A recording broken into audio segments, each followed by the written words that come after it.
I'll let you know when we can get it started. I just want to pull up the chat over here, too.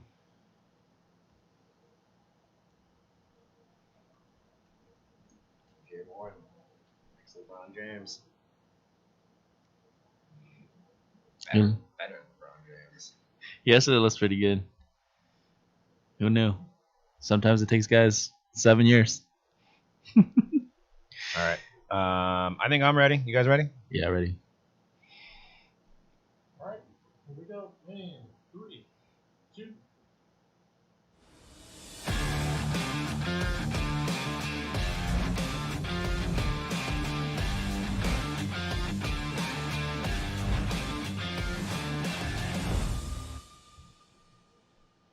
What is going down, everybody? It's time for Mojobreak the Hype episode number 148. We've got a lot of stuff to talk about today. There's been some craziness going down in this hobby. We're going to talk about some early baseball favorites and their cards going up. We're going to review Chronicles basketball, the bad, the good, the ugly. We're going to talk about Mark Wahlberg. We're going to talk about Wahlburgers, maybe. And we're also going to have, C-Rad's going to have an update of the NBA bubble and how it applies to some of the cards out there. Thank you guys for tuning in. Make sure you follow us on our Instagram, Mojobreak_com. Also, we have started a brand new YouTube channel called Mojobreak Media, where you can find all of our content and not have to navigate through, millions of breaks to find the weekly show that we do. Me and Cody just filmed the Mojo Dugout sessions for Monday, so find that on the Mojobreak Media channel.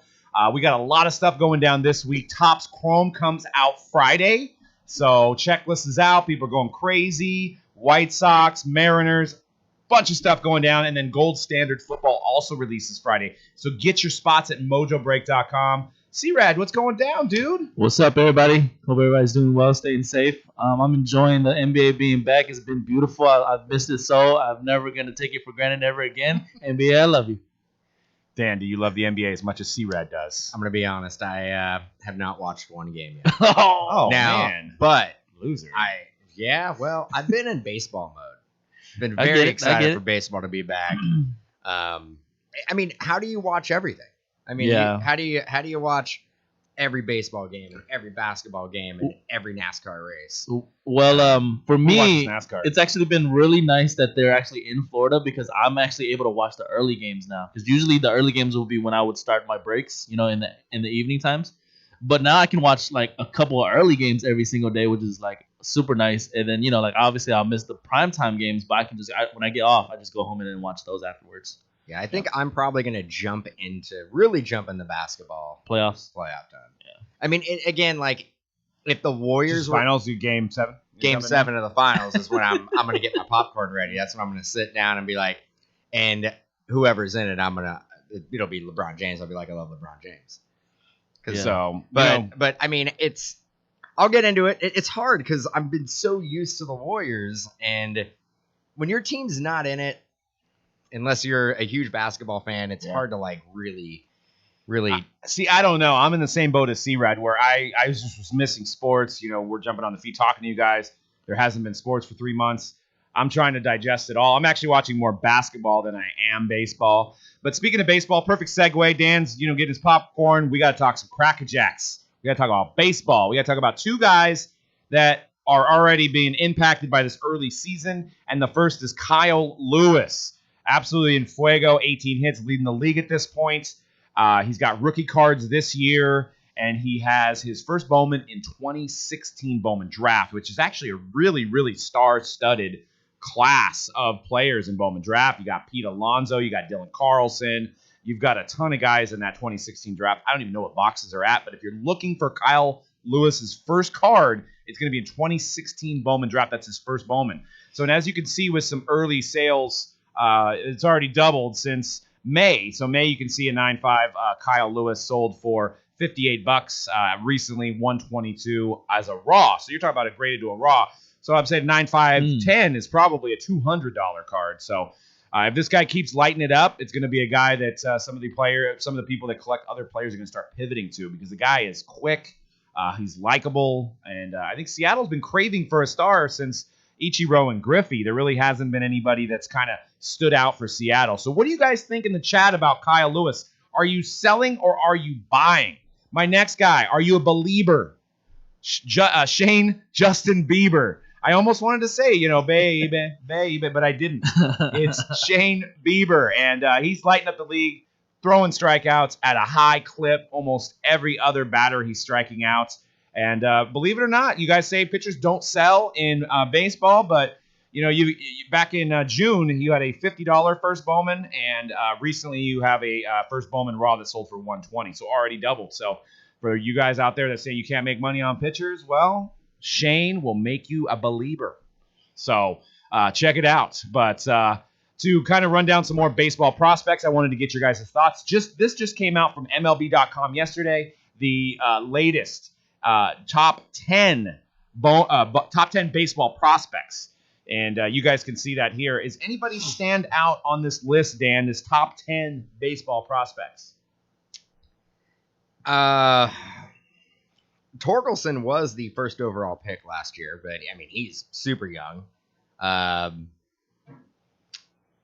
Not really. Not really. No, I mean, all those guys are kind of either expected to be household names or are in the prospect game are already household names. Mm-hmm. Franco Lux, Louis Bobby, Rushman, Mackenzie Gore. I know for that's the a crazy Padres. one. Yeah. That one's kind of, but he was one of the top picks in his year as well, his draft year. Mm-hmm. I think he was like maybe if he wasn't top 3, he was definitely like in the top 10. Yep. But Joe Adell just got called up. Get ready for that. I believe went 1 for 4 yesterday. 1 for 4. I think he had a single. He's the real deal. I mean, he's one of those blue chip guys. I think we're gonna look at Joe Adell and he's gonna be an all-star pretty much every year. And maybe he's the guy who puts the Angels over that hump. Yep, I agree. What's interesting here is you got the Tigers have 7 and 8, and both those guys are first overall picks with Spencer Torkelson and Casey Mize. I'm surprised that Spencer Torkelson made the list so early. For me, I like to see a little bit more from a guy before he cracks into the top 10. I know guys get in the top 100 very easily, but top 10 should be more coveted than this to me. To just throw a guy in there. I mean, you don't even see Joey Bart on this list, so you're saying a guy that's, just came out of the draft, first overall pick, and no doubt he's talented, makes the list. It's kind of questionable for me, but that makes, when he comes out, whether he's going to be in draft this year or he's going to be held out for 2021 Bowman, this list will tell you the hype's going to be there for Spencer Torkelson. Well, Torkelson was unbelievable in college. Yeah. He was, if I'm not, was he Oregon State? Is he a Beav? I don't know. Am I thinking Rushman? Cody, do we know? Do we know what college he went to? We've got the Google thing. We got the Google machine going on. I mean, if it's Oregon State, then I mean, Yeah, he was probably mentored by the great Sean Mannion. The great Sean Mannion. But I mean, he was the first overall pick, correct? ASU. ASU?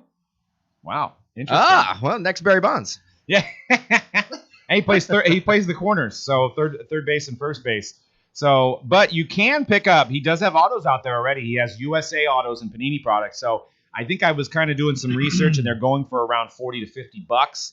So it might be a situation that you can kind of pick them up now before the Bowman comes out, and the hype builds for the Bowman, where people are waiting for Bowman, and they're like, wait, maybe I can pick up a Torkelson auto from somebody. Mm-hmm. So it could be a definite situation. Well, let's transition into basketball. We've got Chronicles. It's the topic of all NBA collectors, released last Wednesday. There's been a lot of hate on it. There's been a lot of positive about it. There's been mixed feelings about this box because it is a $1,200 box with 2 autos. I mean, shouldn't be too surprising to NBA collectors because of the world we're living in with the NBA, with Zion, with Ja, with LeBron cards. Let's start with C-Rad. What's your initial thoughts on Chronicles? You've probably busted more than any of us. I actually really like the product. That's coming from somebody who loved last year's product a lot. I will say, for me, I don't have very many gripes about it. The auto designs last year were better, arguably, than this year's. But in terms of being able to see the different rookies and different designs, I still like it just as much as I did last year.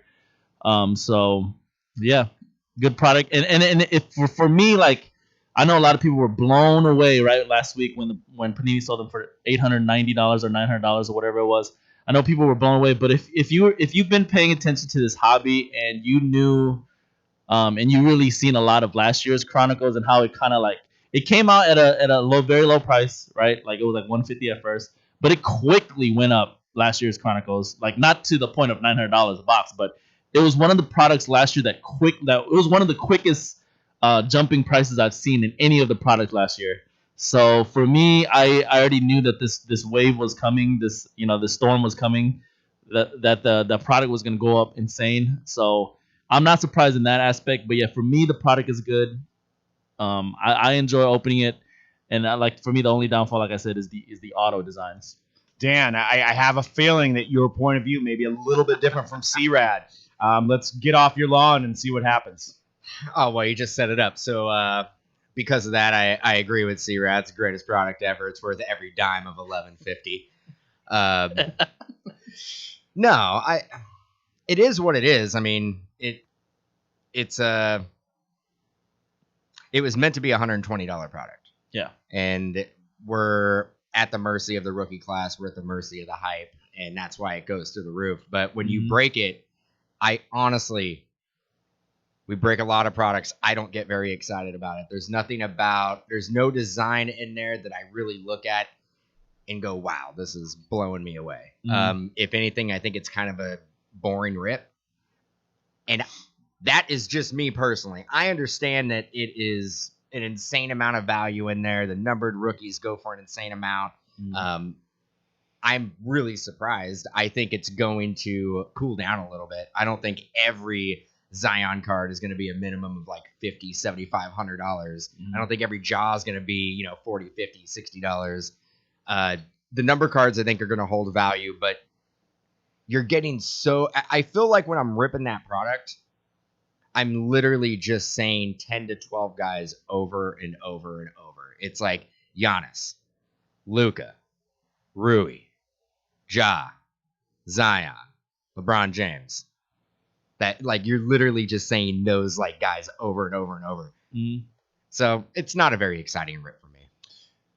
Yeah, I mean, Doug? I have mixed feelings on it. I feel like it is too expensive, but I mean, we don't have enough data yet. I mean, I've got some slides coming up here of some of the early eBay listings. I got some sales, but there's not enough data on it to see if we're going to have to probably revisit it in that aspect. I mean, if these cards, these individual rookie cards are selling for $100 to $200, then okay, maybe it's worth $1,100. But I just don't see it yet. I think it's just too much for me. Like we were talking about off air, I would rather have regular Chronicles base and then one insert every pack or an auto. So let's just say there was six packs and it was Chronicles base, Chronicles base, Chronicles base, then an insert, whether it be a Gala, a Flux, a Luminance, and then two more base cards. And then the next pack would be base card, base card, base card, and then maybe an auto, and then base card, base card, base card. So that I feel like it would kind of make it more valuable when you get to that middle, because right now you're just like Flux, and you're like, as a breaker, you kind of don't really know, like, is the Flux, I mean, we know maybe a little bit more now, but is the Flux going to be the one people want? We know the Gala is what people want, but we're not getting those because they're numbered to 8. So it's like, it's just like too much sensory going on. There's too much going on. It's actually, from a breaker standpoint, it's a tough rip. It's a tough rip to like get in the groove of breaking each pack, because a lot of the cards are, upside down. Like you're always like flipping through it, and it's a tough rip to get momentum going. Yeah, I will say, what you were saying, Doug, about the mostly base Chronicles. We actually got that in 17-18. Yes. And it was a terrible product. Yeah, but they didn't do the other insert. Yeah, they didn't do that. They didn't do the other. The problem with the 17-18 Chronicles is that there was no variation in the auto designs, which Chronicles, if you know from a baseball standpoint, that was the appeal, that you would be able to get autographs and not just base, but autographs in different designs. In 17-18, when they first introduced Chronicles to basketball, it was the same base Chronicle auto design every single time. So 18-19 last year, they finally, I feel like the reason why 18-19 auto designs were stronger was because a lot of those auto designs that they put in 18-19 Chronicles, for 19-20, they made their own standalone products. Right. Like Origins, you know what I mean? So I definitely hear where you guys are coming from. For me, I do enjoy ripping it a lot. I just to me it feels like when you're ripping it, it's like all the reject designs.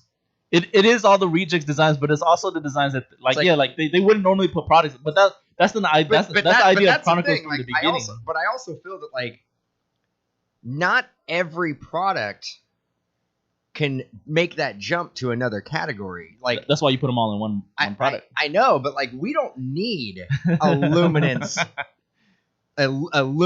job basketball card. But we do. But we don't. Nobody. We can go to the slide. These are steadily selling for $600.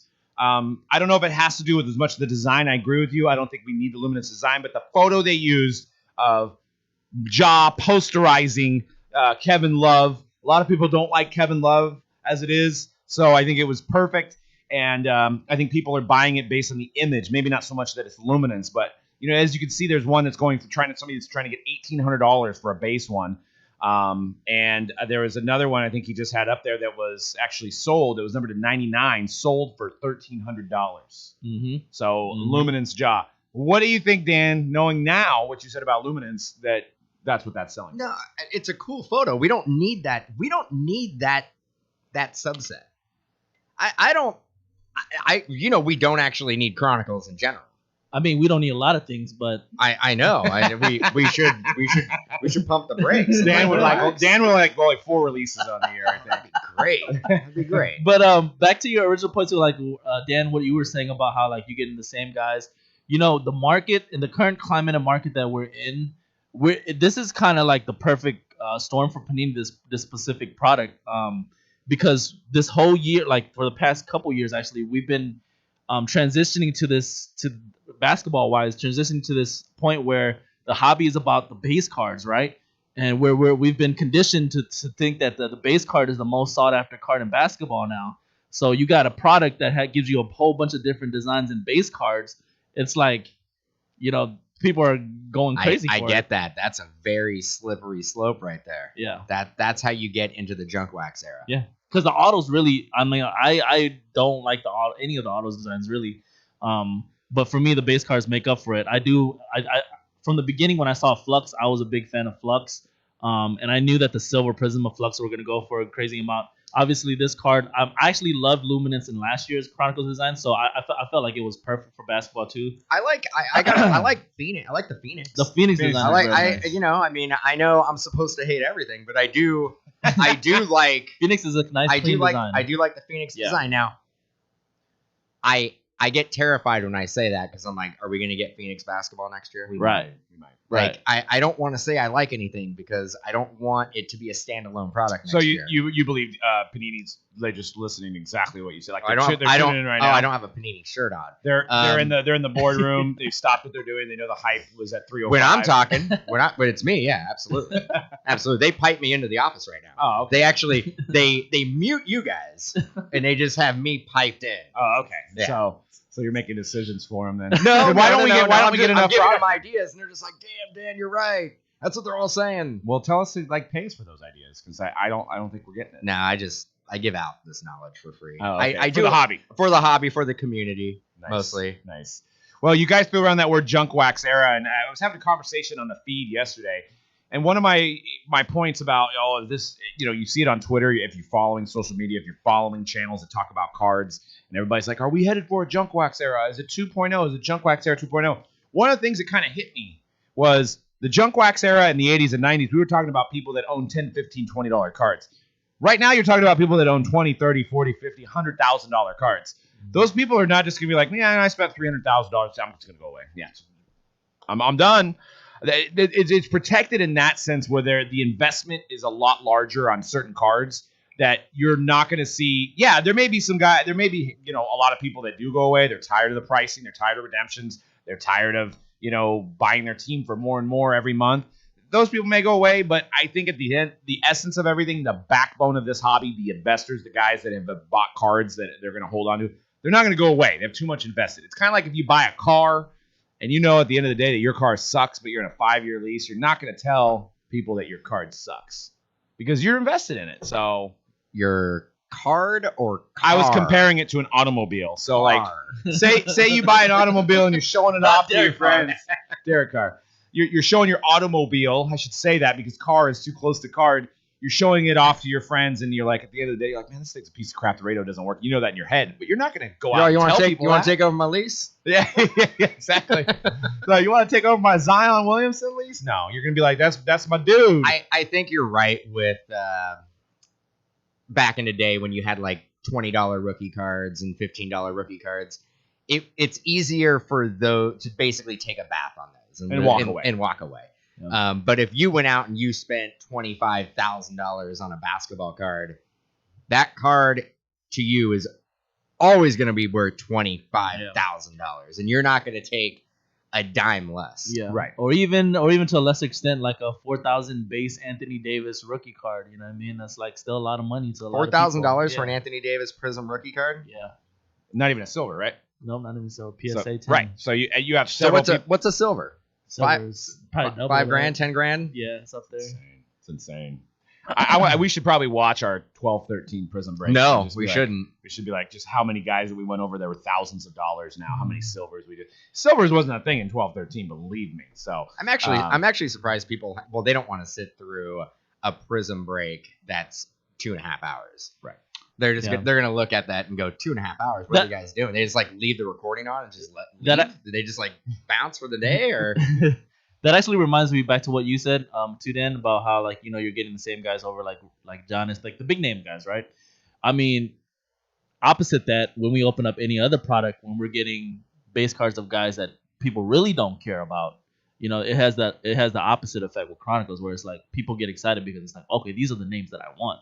Right. You know what I mean? So right. There's that aspect as well. And I mean, Chronicles is a prime example. It's not going to help the great top load shortage of 2020. Oh yeah. It's like an era. It's like an era. It's a real thing. No, it's the great top load shortage of 2020. Yeah. Like we're going through hundreds of top loaders in every case of Chronicles, because we're top loading every LeBron, and we're top loading every Luka, and we're top loading every John. Mm-hmm. I mean, I'm not. You'll pull like 7 or 8 Jaws or Zion's base cards in a box. Yep. So you're saying we're not being very equal friendly? No, I mean we're probably going to go bankrupt if they come out with like multiple Chronicle products. We're just going to have to buy top loaders on the open market for like $30 for a pack of 10. 30 for one. Yeah. 30 for one top loader. We go straight to the source and just make it ourselves. Make your own top loaders. Yeah. I don't know if that's possible. Just says C-Rad 6.5. Sorry. What was it? The BCW? companies? BCW and the other one. That person I never heard of. Never heard of that one. BCW. Never heard of them. Nope. Well, I had some quick cards. I don't know if we already went through them on the slides, but there was one John Morant, like I said, that has the BSG grading. I want to know if anybody's ever heard of BSG grading. It actually has a number. It looks like they've graded 200 million cards, but I doubt that. But if you're naming your company, why would you have BS in the name? To me, that seems like the grades are BS. So BS grading. I don't know what the B and the S stand for in this company, but did you get a BS grade on that card? I mean, are you BSing your way and selling that? I think they wanted to get as close to Beckett's acronym as close as possible. All right, so we got to start an SBG, maybe. I mean, I'll tell you one thing: BSG is not as legit as Conrad Grading Service. C-Rad 6.5. Right. You get 6.5 guaranteed. Your math is a little bit off on that number. I tried to do it real quick. I think it'd be 2 million and not 200 million. But I mean, I need to get my eyes checked. Whatever. I mean, give or take 198 million. I was really trying to, blow it up to where it looks like they've done so much. Grading, I couldn't see it either. I get how you missed it, but I looked at it. And I'm like, man, we're gonna get blasted. Like this guy can't even see. How can he break cards? Jesus. And then there was LeBron James Crusade that sold for 174. So it was a number to 149 Crusade. It's my second favorite design from Chronicles. Once again, a 17-year card of LeBron James selling for more money than anyone could imagine. And then you have a C-Rad's been watching this one, I'm sure. I already put a bid in. Gala, 4 of 8, which is great numbering. Brandon Clark for $1,499. Is that why you just click buy it now, bro? It's a deal. No, don't do it. No, don't. $1,500. I only saw the only reason I haven't buy it now, like just the full price, is because I saw a comp. Because you're not crazy.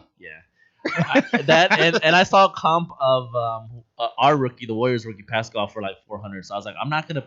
They're like around the same like level in terms of tiers of rookies. I think if you really wanted that card, I think $500 is fair. Exactly. Yeah, I offered $500. But that's where we're at right now. Like the market is not a little crazy. It's very crazy. I was gonna say bat is crazy. It's bat-esque crazy. Yeah. Because $1,500.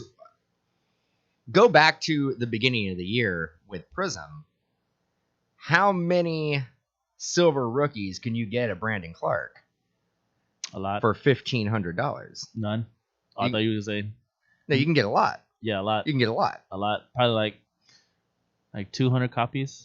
Yeah, but there's not 8 silvers. But doesn't that tell you how crazy it's gotten in like a span of 6 months? Yeah. But 8 copies. You keep on saying 8 copies, but he could have got 200 silver prisms. Prisms, the best rookie you can get. But there may be 2 million of those printed. Yeah. You don't know. But you look at the other players, the marquee players of their silver prism. Right. You could have 200 of those. You could be just. But like we talked about in the last show, you just can't walk. You could walk into the club with your Brandon Clark. No, because you go Gala. like that. You only got one. Yeah, but it's like dropping a milli bill. They don't make sense. Another comp that I saw was because I was following the Logo Man, the NT Logo Man, and the NT Logo Man number 5 sold for like $1,200. So I was like, I can't pay more than Logo Man, right, for a Gala. Like that doesn't make any sense, right? All right. Well, I don't always have time to go on the interwebs and go on social media, but when I do, I make sure I get my trolling in. So this is going to be the next segment, trolling on the internet. We're done.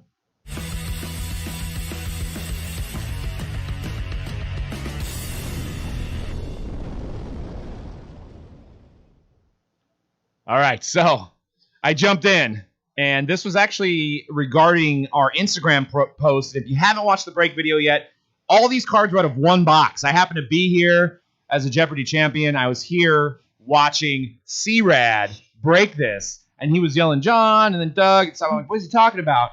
And he had already pulled 3 John Morants. You could see him in the background. 3. This is out of one box. One box Chronicles. You're only supposed to have 2 autos. So we had 6 autos in this Chronicle box. So it was 3 John Morants, 1 John Morant patch auto. So that's 4 John Morants, and a Zion patch auto out of 25. What PYT was that? PYT 3? So PYT 3, if you want to watch it on YouTube, you can watch the whole break. There was also a black Anthony Davis 1 of 1. 3 black prisms. 3 black prism 1-of-1s in there too? Yeah. Oh my God. So you got to check out this break. It's the craziest break ever. So we posted this on Instagram, right? Of course, we're proud. We got lucky. We got one of the crazy boxes. And, we had some negativity. That's what the internet's about, being negative. So I'll read you what Mr. Dicky Delberto wrote to me, or wrote to Mojobreak. I don't know if it was me specifically. It could be. He might hate my face. But he's like, joke, ... So there, you remember, joke, and then you got a pause. We've already talked about the We've dots. already established that. We've already talked about it. Load the dots. Load the boxes for case breakers. Opened my box Friday. Only got 1 auto and 2 packs and had 7 cards. Yes, you heard that right. 7 cards. Open in front of the shop owner, Hall of Fame Sports New York, Tom Knapp. That must be his guy too, at Panini America. And so basically, he's like, sad to see these breakers sad to see these breaks are loaded for case breakers when the brick and mortar shops have supported them before these breakers were in diapers. $900, blah, blah, blah. So I was like, you know what? Here's me in diapers. So I want to give a shout out to Hall of Fame Sports New York for taking care of me while I was in diapers before I started case break. So I do appreciate it. And thanks for the Willie Stargell 82 card that I probably had in my mouth when I was 3 months old. And that probably went in some bike spokes. Thank you for allowing me to open up Chronicles basketball. Because if it wasn't for you, I wouldn't be here. So every time I crapped in my diaper, I thought of you, Hall of Fame Sports New York, and you, Dicky Delberto. So I responded, because I like to, every once in a while I like to troll, but I troll respectfully and I present facts. So I was basically like, based on that, why should anyone buy from a shop then? Less autos compared to breakers cases. And he's all, so true. So you agree cases for the case breakers run hotter. Phil Hughes. So Phil Hughes may have seen this, the former New York Yankee. I see some of the stiff Phil hits, and it's insane, which should be stuff, but probably autocorrect. and so I responded with that, and I said basically, frankly, yep, case breakers are definitely hotter.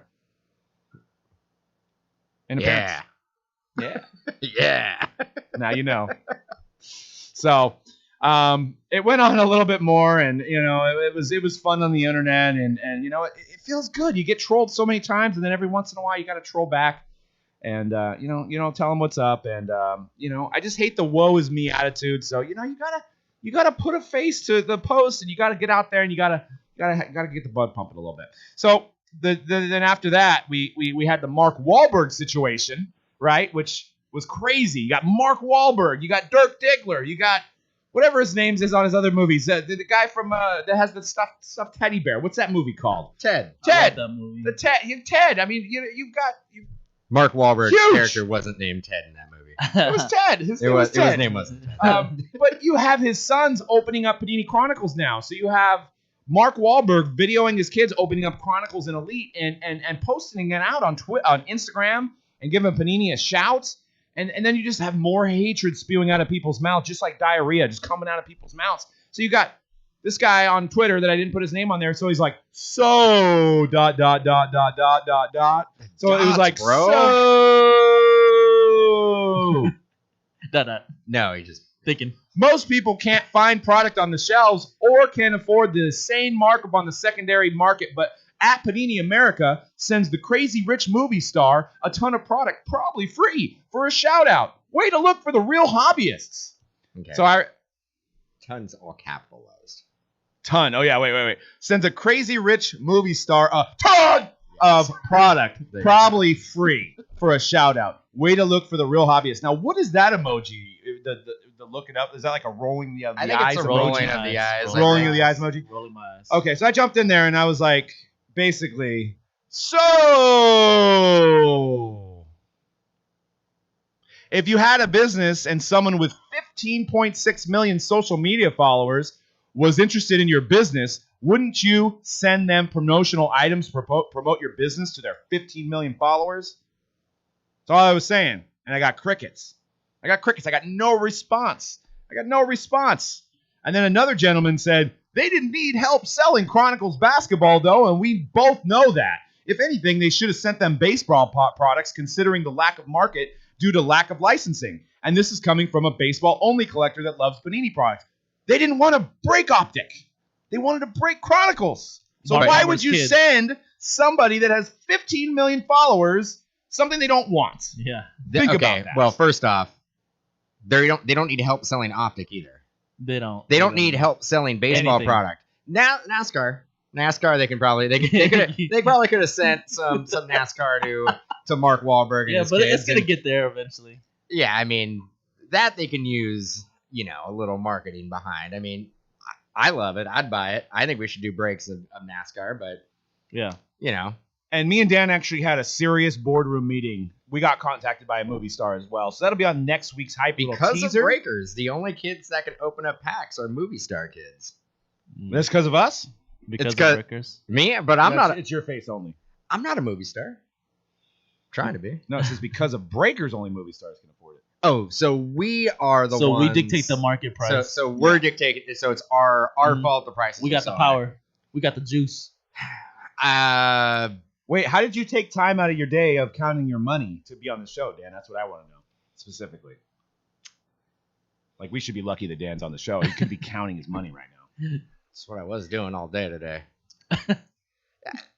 We got to pay the same amount as everybody else is paying. Yeah. When the products go up, we're paying the market value. Now, we also have to hustle and get creative on how to sell this product and pay employees and pay the shipping department and keep the lights on and pay insane rents that we have to lease that is, I mean, we're in the Bay Area. So you can make an argument that we're in the third most expensive place in the country to run a business. I think you should put that on social media. Really, like, come from the heart. I mean, you was that from the heart? Yeah, that was just straight facts, bro. You and Dickie could maybe bond over some warm hot cocoa, by the fire on a hot day. But I like Little Dicky the rapper. It's good. But Dickie Delberto, he's speaking the word. Did you guys watch? Getting off topic, did you guys watch his show on FX? I've watched a few episodes. Have there been any new ones? The season's over. Oh, okay. But it's a good show. It was a great show. But Andrew Santino but back to Mark Wahlberg. My point is, yes, we all hope that we can have Chronicles given to us, but we all don't have 15 million followers. The Fire Festival. If anybody's watched that Netflix documentary, Kylie Jenner got paid $250,000 for an Instagram post on Fire Festival just for putting 40 words on a thing and taking a picture saying I'm going out to Fire Festival. $250,000. Mark Wahlberg, I guarantee you, gets text or his agent gets texts and emails every day. Hey, Mark, we got this new energy drink we want you to promote. How much? We got these new shoes. Nike wants you out there to do in this program. The local businesses paying money for appearances. I'm sure he turns down everything except for, big movie star roles or whatever, or going on Kimmel or anything like that to get his brand out there. So basically, Panini gave them however, let's just say theoretically they gave him the boxes. We don't know that for sure. Let's say theoretically Panini gave him the boxes. They basically sent $700 worth of product. I don't know how much it cost them. Let's just say it was $700 for basically equivalent of $150,000 of marketing dollars. I get you. And getting back to, I'm not letting this go, but breakers dictating the market.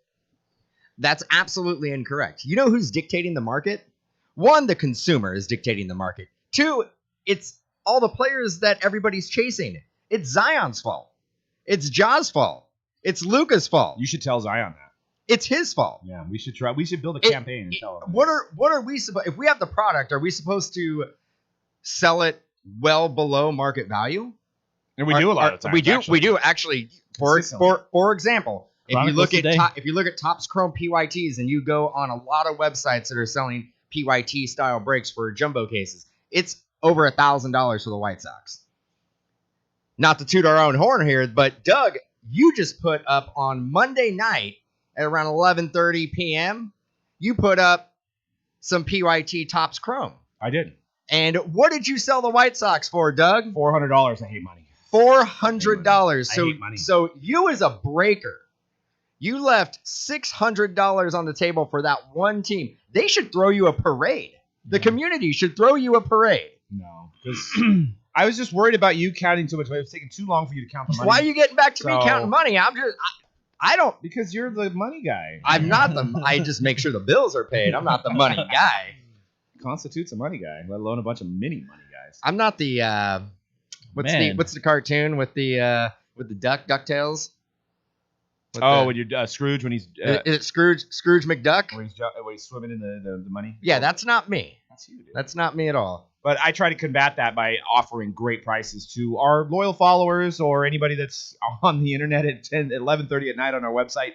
And that's another thing. I actually post them at different times. I post breaks at midnight. I post breaks at 10 in the morning. I post breaks at 1 o'clock. No one in the world is notified. I don't care how much money you spend. No one is notified when breaks are put up. Doesn't happen. So first come, first serve. Always been since day one. And, if you go on our site, you're going to be able to get deals early on pre-sale stuff. I can't tell you that the White Sox are going to continue to be that price. But those that bought in early took a chance, bought it early, gave us money before the break. They're benefiting. That's what we want. $600 that I can't count now. Exactly. And that's always the fight that we have. It's just like you're spending too much time counting the money. But I should probably stop talking about that. People are going to snip that and be like, this is what these guys are doing. They're just counting money all day. Just count money all day. So... but let's not at all. And not at all. Perfect segue. We talk about shops not getting product. Mm-hmm. Panini was like, "Hey, we hear you. We hear your issue.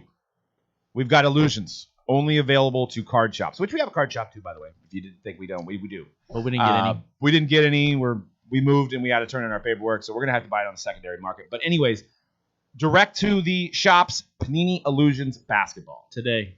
Came out today, kind of unannounced, coming out of nowhere. C-Rad, take over. Yeah, I was made aware of this literally like less than 24 hours ago because one of our customers was like, hey, this is the next retail product. Because I was asking on the stream on Sunday, I was like, what's, after Chronicles, what's the next retail product, y'all? Because, like I wasn't really keeping up with the retail side of things. And he hit me up on Instagram, was like, yeah, this is what's coming out. And I read it. I was like, hobby shops only, Walmart, interesting. I was like, I still wasn't sure where they were going to sell it. I was like, am I just going to show up to work tomorrow and there's going to be a case there for me and I can rip it tomorrow? I don't know. Maybe we'll see. But it turns out, yeah, this is a Panini direct account, so hobby shops. And on the retail side of things, only Walmart will be carrying this product. So Wally's World, baby. Wally's World. Now, and which doesn't take cash, by the way.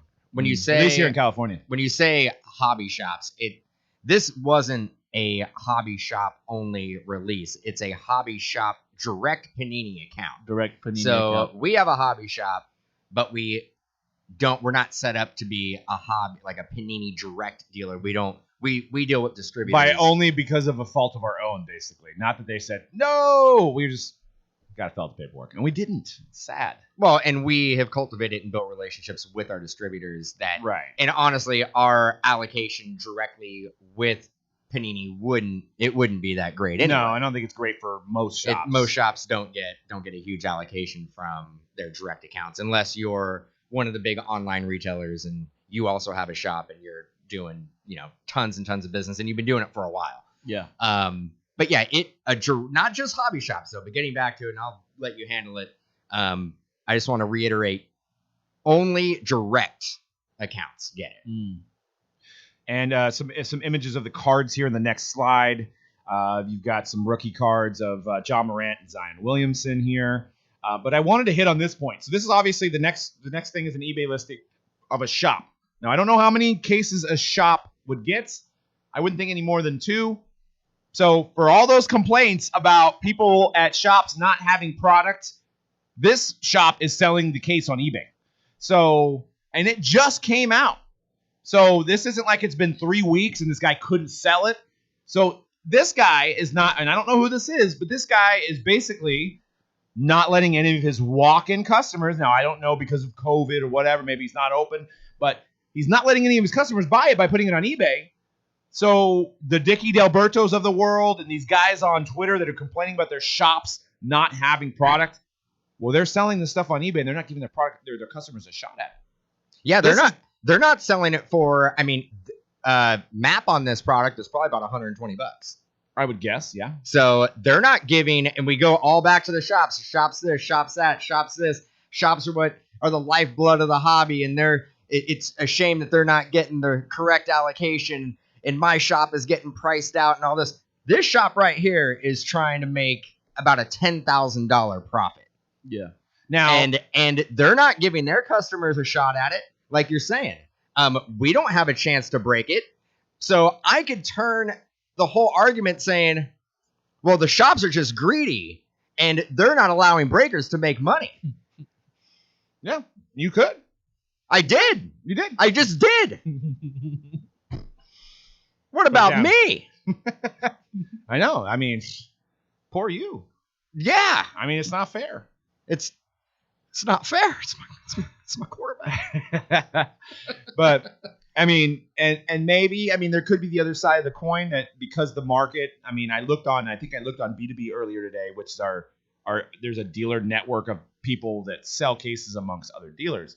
And it was already on the wholesale, as somebody was already willing to pay wholesale $700 a box. So, maybe some shops are like, I don't have the clientele for that. I don't know, but you're not even trying at this point, right? You're not even like offering it to your good customers. So, and that's another thing. I mean, we don't want any praise. I'm not looking for praise, never have, but we could sell our product without having to ship and sort it 30 different ways. We could sell it for more than we take in by breaking it for you guys. So, like I said, I don't want any pat on the back. I don't even want you guys to say thanks. Our business model is to do breaks. So we have to sell it that way. If we took this and took this approach and sold it on eBay, nobody's seeing any content. Nobody's getting in breaks. Then slowly but surely, we're going to lose customers to whoever's going to be breaking the hot product. So a lot of times our side of things, we're not even getting anywhere close to what Blowout has it posted at or anywhere close to what eBay is selling it at. I mean, don't feel bad for us. It's a great market, but I'm just saying, we could take the easy route. We could take the whole month off and sell all of our Chronicles, all of our Elite, all of everything that we've got for a much higher mark, and just kick it on a beach somewhere or drink some brews and make more money. But, that's not part of the hobby. We're not opening the packs. We're not living it every day. We're not enjoying you guys in the chat. We're not, somebody's hitting a Zion or somebody hit those 4 John Morants. That wouldn't happen if we just took it and sold it at a high price and walked away from it. And there's a lot of breakers out there that do that. They get this in and they're like, I could make $6,000 by taking this case and put an eBay label on it and sending it out. I could do that very easily. No, and getting back to the shop that's selling it for $13,000, and you're probably looking at me and saying, Dan, why are you being so mean to the hobby shop owners? Well, us as group breakers who've been doing this for a long time, every event for years and years and years and years, we would basically get kicked around by hobby shops. There would be open conversations with Panini and Topps and Upper Deck that like group breakers are the reason why they're going out of business, and you got to do something to stop these group breakers from going live and ripping product, and these group breakers are terrible for the hobby. Like, how many times have you sat in a meeting, Doug, and all eyes are on you, and they're just like, this guy right here, this guy is ruining my business. I've had it happen. And then so if I see this, I'm absolutely going to call them out, because if we had illusions, we wouldn't be taking in $13,000. No. And we would be doing 10 times the work and paying 5 employees, 6 employees to go through and ship everything. Right. So, hey, if I see this, I'm going to call you out on it. Yeah, I mean, and there's a lot of great shop owners, believe me. There's a lot of people that get it. There's a lot of shop owners, especially during the pandemic, that transition into breaks. You got to think about it. If you live in a city, you only have, and you're only doing in-store, you have a limited amount of customer base. Doing breaks, doing Amazon, whatever you need to do, you open up your customer base. You could also very easily have a shop do breaks, have that person come in or do curbside to pick up his cards from the break. Then you can also sell him a box while he's there. There's many avenues to do it. I'll tell you right now, and this release, I would say 35% of the product run will somehow go through breakers' hands. And we're basically all going to pay pretty much market value on it. Yeah, and that's the sad part of this. So basically, this was just made so hobby shops could essentially turn into sub-distributors. Yep. Because they're not going to be able to move it, and they should sell it at market value. Don't leave any money on the table. But I want the manufacturer to understand this is what's actually happening. Yes, and that's a great point. The sad thing is whoever we're going to basically have to buy. I offered a shop $7,500 to buy a case. He said he'll get back to me. So basically, at the end of the day, because we have to pay more now to get it, you guys are going to have to pay more to get in these breaks. Which, well, wait, then it's our fault, right? As breakers, that's why the market price is so high. In this regard, possibly, but the shop could easily try to sell it and make an easy markup instead of just trying to sell it. So now it's gone through 3 hands. Yeah. I can tell you right now, if they put those boxes out at $200 and they did curbside, they would have a line of cars out there just waiting. Because honestly, they're selling a sellable. Those people who buy it for $200 are absolutely going to go put it on eBay for $1,000. Yes. So that's not good business from the shop standpoint. Right. But if you want to sit there and talk about giving your customers a great deal, well, I guess that means making 800% profit on what you're selling. Mm-hmm. Yeah, I mean, it is capitalism. You don't obviously want to. You're right. That's why if you see on our website when we're doing personals and they're lower, it's ripped only because we don't want somebody to buy it and then charge more for somebody else. So like we were doing Elite. I'm sure other guys are scoffing. I think we were doing Elite at $279. Well, they got $349, $319 on other retailers' websites, but we're only ripping it. So somebody can't resell it, make $40, $50 a box on it. It has to be ripped live. So it's not for the flippers. It's for the people that want to break products. So, I mean, we're comfortable with the markup at $279 on personal boxes. And we're comfortable ripping it for you guys. So we know somebody's not going to resell it. Obviously, you're going to resell your singles if you hit big, but we had breakers hitting us up. Oh, I want to get a case at this price. Well, yeah, you do because you want to raise the price to sell it to your customers. Yeah, I mean, I would say we get people through the website weekly who we know what we're pricing stuff up at for personal rips. We know it's below market value. We understand this. I understand that if you were to get this ship sealed, you can flip it and you can make money.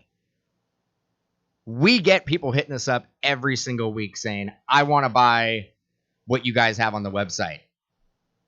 I need it ship sealed. So wait, we sell stuff underneath what the market is? Absolutely. Every week? Yeah. But every day. But we dictate the market price. We are today. What's your first break? Goodwin Champions? Yeah. Under market value. Under market value. Wholesale, I think it's like $140 a box on. What's your second break? A little mixer of Luminance and Elite. Yeah. Under market value. $29 a spot. I'm over here now. Oh man. Well, we're getting short on time. And C-Rad has some amazing bubble information. We'll go through these images of illusion. Sorry, there's too many products we're talking about. So you got the shining stars here of Luca.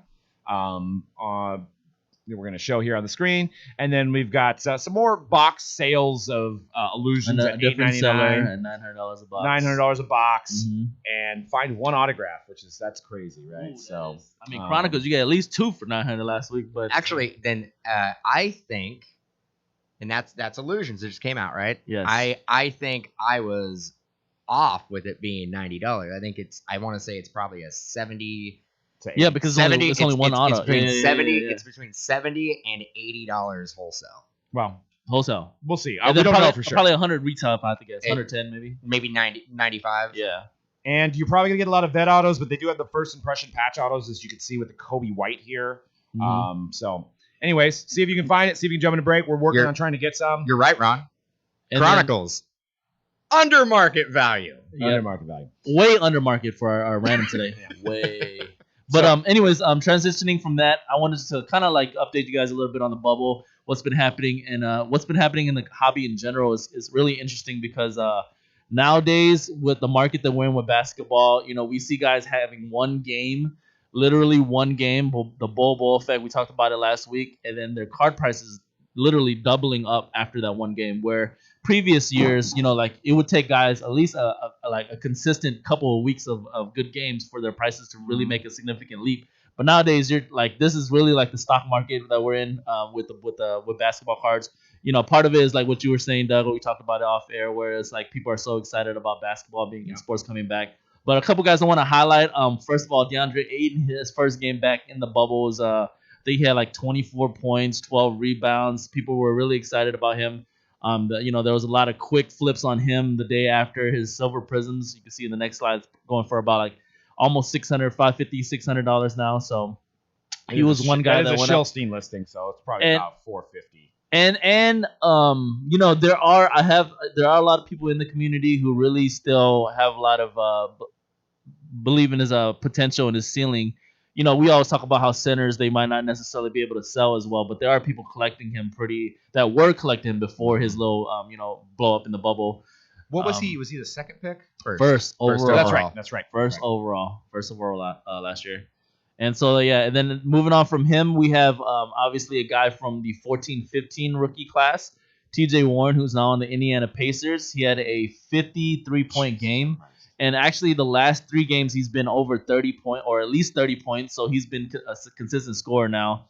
And it's pretty amazing to think if you had cards from 14-15, 14-15 is when I got back in the hobby really heavy. I thought I had a bunch of TJ Warrens, but I'm thinking back now, I probably threw a majority of them out, to be honest. Would you say that he would be considered the greatest pacer of all time? I think at this point, easily the greatest pacer of all time. I mean, I figured. Yeah. I figured. I mean, you score 50 and then 33 times in a row. I mean, yeah, they should pretty much. Greatest pacer of all time? Greatest pacer of all time. I agree with Conrad. Greatest pacer of all time. In the Suns uni, though. But yeah, you got a lot of his base cards going for 365. People are buying base cards in bulk now base, and right? getting Those them aren't graded. silvers. Yeah, those are just regular base. So what does that break down per? Who's a math genius here? What's 365 divided by 12? How much is each individual one going for there? That is what, about $30?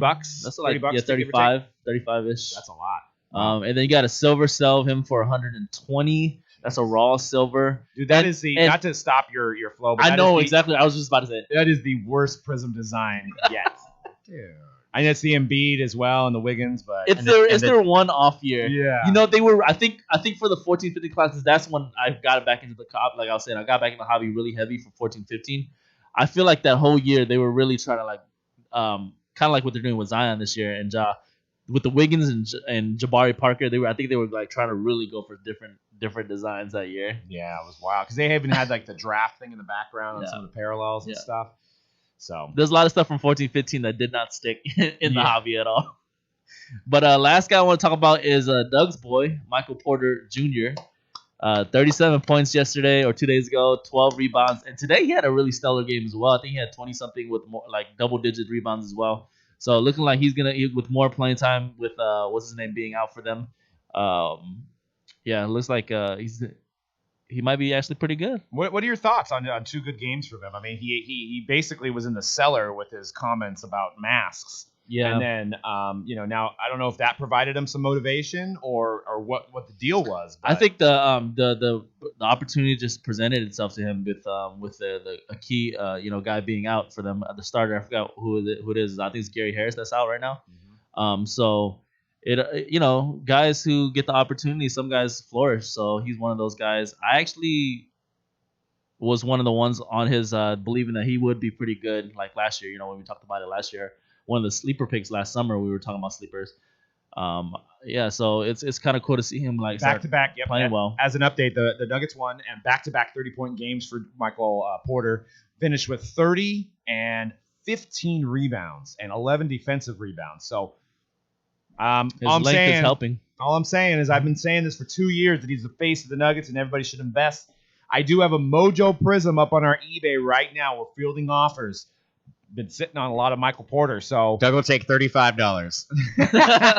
I'm gonna get that offer now, but it's a pop 9 on it. Believe it or not, there's only 25 of them made, but population of 9 for the Mojo Prism number to 25 of Michael Porter Jr. So nice. Any offers that look at. Just come in here and pimp out your eBay listing. Yeah. I mean, that is like last fall. That is weak sauce. Last fall, I had the idea of buying a bunch of silver MPJs. I just didn't get around to it. I wish I did now. I got a Galactic because they doubled up. I got a Galactic 9.5. I have the Mojo. I have the silver, and I have a flawless number 5. And I know that we had a RPA, National Treasures RPA, floating around. I don't know where it's at, but we had one. It may have gone into a buyback. Yeah. But we definitely had one. Yep.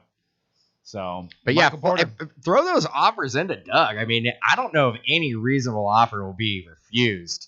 There might if $15, $22. Like, go for it. Well, I'm gonna send the eBay to you then. I'm already doing it anyway. And you said it to me. I'll be like, accept. I'm all, this guy ain't Bobo. At the right price, we might even be able to include a Sean Mannion card in there for you. I'm not saying which one, but there may be a Sean Mannion, maybe an RPA. I mean, the second stringer on the Vikings, ready to take Kirk's job. You could have double investment. You could have the greatest basketball player of all time, Michael Porter Jr. You could have the next up-and-coming greatest quarterback of all time, Sean Mannion. And that's a conversation that you do not want to have on eBay. I have gone back and forth. I was doing a little trolling. I think I need a segment as well. Jump in there. You don't have a Twitter, though. But I want to call it. Get off your MySpace. I want to call it Rolling with Dan, not Trolling with Dan. Rolling with Dan? Rolling with Dan. But just a picture of me with like a Limp Bizkit hat. Yeah, we actually have some $200,000 Sean Mannions up on eBay, and if anybody's wondering, those are not serious. I mean, it's great advertisement for the show. A lot of them are subtitled The Hype. It was a joke. I think it was 20 or 30 episodes ago we did that, and they're still up there. We're still paying the monthly turnaround fee to just have them posted up there. He's the greatest Beaver of all time. Why not just put something to talk about? And there's some people that are really trying to argue with Dan. I got into an argument and it was over the weekend, and somebody was like, "What are you doing? Do you think he's gonna be the next Patrick Mahomes? Like, do you?" And I'm all, he's all, "You do realize that he was a rookie in 2015," and he was just like, I mean, he was just hammering Sean, just going out, like, just saying they called him a third stringer. God, so I had to respond, and I'm like, look, I do know he was 2015, and he does have a lot of upside, but he's a second stringer. He's just a backup to Kirk Cousins. He ain't a third string. I mean, give the guy a little bit of credit. He was trying to go in on you, huh? He actually, I stopped. I was like, I can't. I can't do it anymore. Made him really angry. But that's all we have for the show today, guys. We've got some, I think, good one coming up next. Some good one coming up next. Under market value. Under market value. I pulled a Fanimation the other day on LeBron yesterday. What? Yeah, it was a Fanimation. I think it's like $1 million. And a Megan Rapinoe RPA, yesterday's personal. So. I mean, who knows? Who knows what that LeBron James card goes for? It was him at number 6. It was weird. This was like the Heat, photo. But hey, obviously with no logo. People collect that, Yeah, but anyways, all right, guys. Thanks again. Make sure you subscribe here at Mojobreak Media. If you're watching live on the Mojobreak regular channel, go over to Mojobreak Media. Make sure you subscribe. We're also going to be running. I don't think it's been posted yet. Our great marketing team has got a big LeBron James giveaway. So look for that on our Instagram. It's like a bunch of like LeBron James first Laker cards, like a whole like thing of it. So check it out. I'm just giving you a teaser. But it's going to be involved with you subscribing to our Mojobreak Media channel.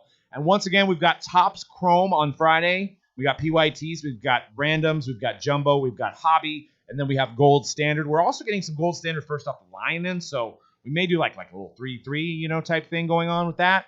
So check that out. So it's going to be a big Friday in the hobby.